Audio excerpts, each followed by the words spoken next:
Hey guys, this is Adam. Welcome to Tutorial Tuesday. Today I'm going to talk about Dadgad Tuning, which is probably the most popular open tuning for guitar. And this is for guitarists out there who might not have had experience playing in open tunings before, but are interested in getting into this genre of music, which is this fingerstyle, acoustic, open sounding. I can never figure out how to describe this style when people ask me, but you know, it's that acoustic August Rush thing, if you've seen that movie. So, yeah, so the first thing that you have to do, well, let me give you a preview, first of all, of what types of things hopefully you'll be able to learn. You'll be able to do stuff like this.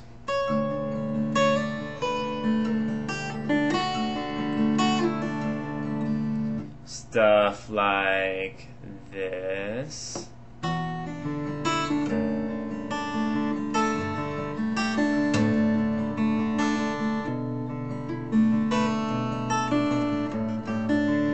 And this is all stuff I'm making up at the top of my head, honestly. So stuff like that, stuff like, and also stuff like,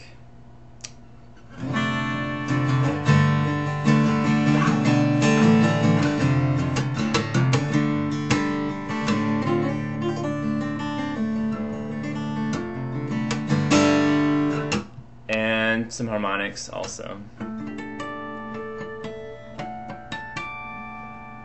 So let's get started. First you'll have to get into Dadgad tuning, and it's called Dadgad because those are the notes of the strings going in order from the 6th string to the 1st string.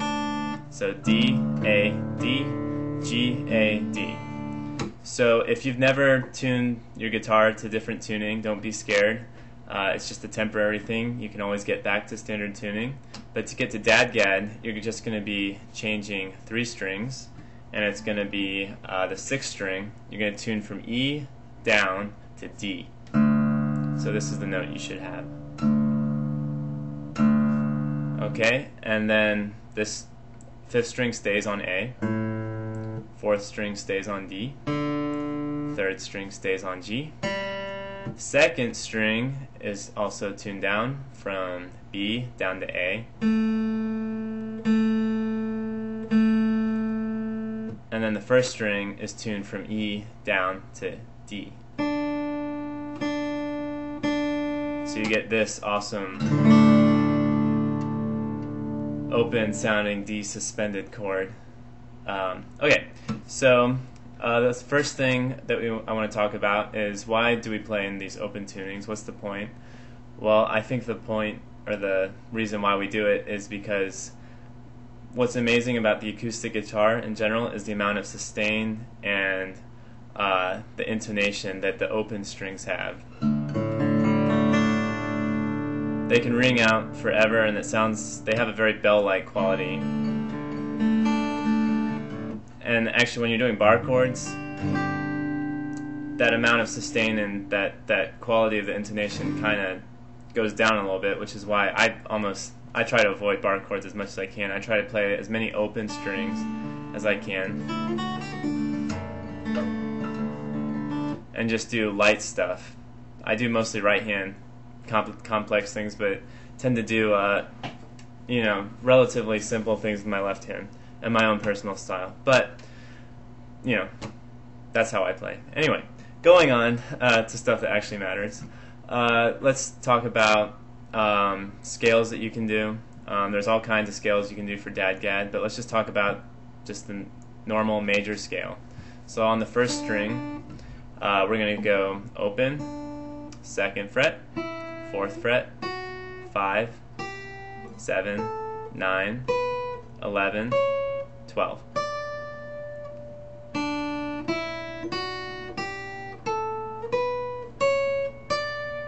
Okay, now I'm going to play some music just with that. I'm just going to play the other strings randomly.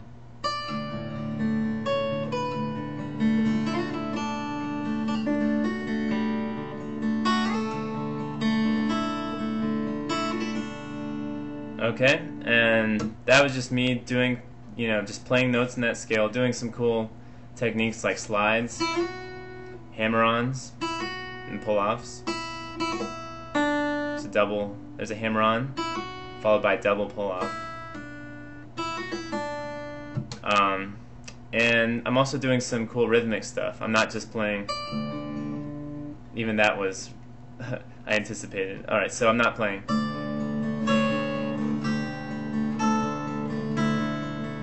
That sounds cool if that's what you're aiming for, but it sounds really cool to be rhythmically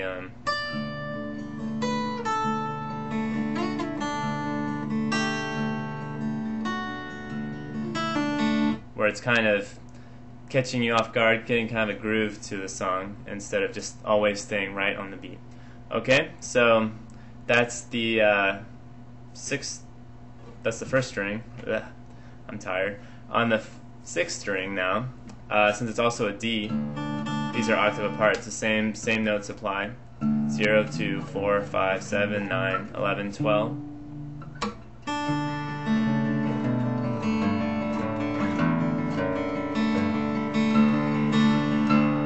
Okay, now the main chords in any major key, this is a little bit of music theory, but it's not anything too heavy. It's going to be the tonic, which is often called the 1 chord, so 1 is just open, that's a D. And then the 4 and the 5 chord, often called the subdominant and the dominant chord. Okay, so that's just these bass notes. Open, and then the 5th fret, which is a G, and the 7th fret, which is an A. So if you're writing a very simple song, just try combining those bass notes with some of the melody notes from the major scale. So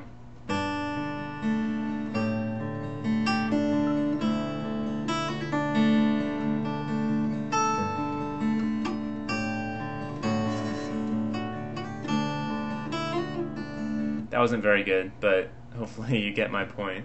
But you can play all kinds of chords in this tuning. A lot of times what you can do is just you can slide chords around just by putting fingers on the 5th and 6th string on the same fret. And you can even add another note. So you're also covering the 4th string as well. Let's try covering all 3.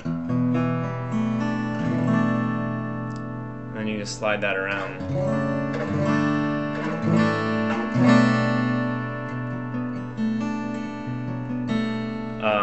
11th won't sound good, but the 10th sounds awesome in the right context.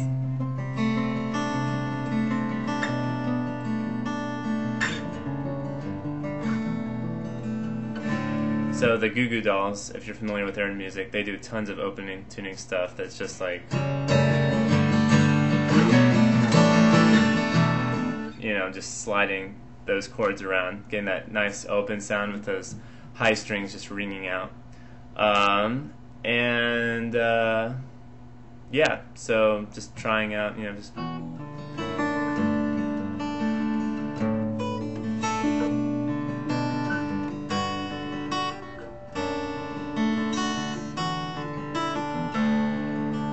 playing random bass notes and melody. I'm only doing holding down frets on the 6th and 1st string. I'm just playing open notes in the middle. It's just a great way to get started. Eventually you might want to do some stuff in the middle also, just to you know, do some other cool stuff, and you can make other interesting chords.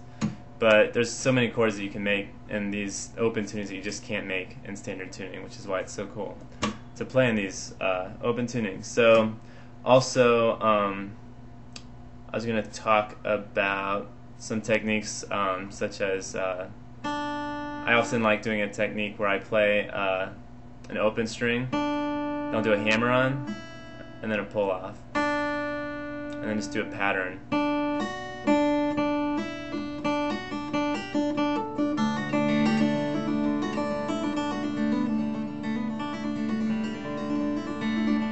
I was just kind of playing random frets and random strings, but it sounds really cool, and you can keep working on that and maybe have a theme for a song out of that.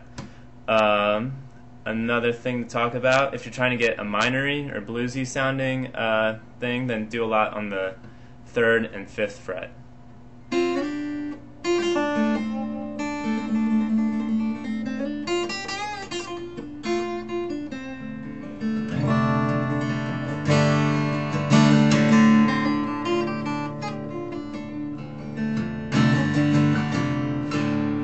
And then if you're feeling really deep and introspective, go down to the 1st fret.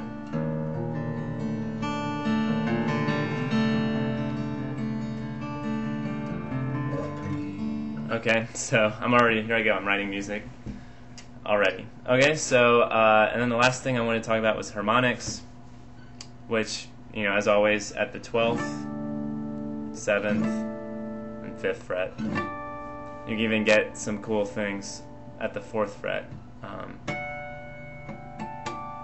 That sounds cool. So I was playing the 4th string, 4th fret, and then the 5th fret of the next strings.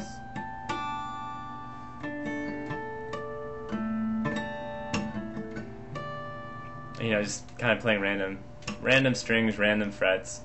That's how I often write stuff, is just doodling around, playing random stuff, and then I find something cool, and then I just kind of work with it until eventually it turns into a song. So best of luck. I hope this tutorial was really helpful, and yeah, thanks for watching. Please subscribe, and I hope to see you next time. Bye.